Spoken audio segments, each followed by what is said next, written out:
Zealand.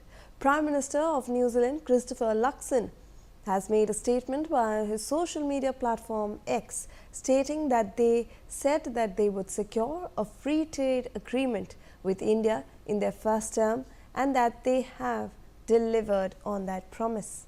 He also stated that this landmark deals means more jobs, higher incomes and more exports, opening the doors to 1.4 billion Indian consumers. Joining us on the broadcast is my colleague Brian Thomas with more on this. Brian, we obviously saw that free trade agreement coming to a conclusion recently, and now we have the Prime Minister of New Zealand actually taking to social media, assuring his people that we had promised you that we would get a free trade agreement in the first term, and we have done that.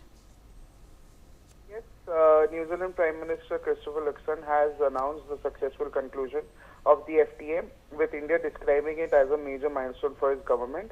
Luxon also said that the government fulfills a key promise made during his first term in office and said that the deal is expected to create jobs, boost incomes and expand exports by providing New Zealand business greater access to India's market of 1.4 billion consumers. And even this agreement is described as one of New Zealand's most significant trade breakthroughs in recent years, aimed at deepening economic ties with one of the world's fastest growing major economies. And further details on sector-specific benefits, the timelines of implementation are also expected to be released by both government in the coming days.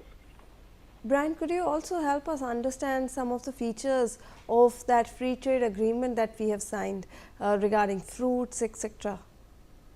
Well, yes, clearly, this event, it has been stated by the New Zealand Prime Minister that they've secured a free trade agreement with India in their very first term, and it has been delivered itself. Now, clearly, very importantly, this landmark deal means more jobs. It speaks about higher employment, higher incomes and more exports by opening the door to 1.4 billion Indian consumers itself. Not only that, this is also expected to create major economy, major job sectors. It is also expected to boost economics in both sectors, both the nations itself. And not only that, this will also be a greater avenue to expand exports also by providing New Zealand businesses greater access to India's market itself. Yes. All right. Thank you so much, Brian, for all those updates. Turning our attention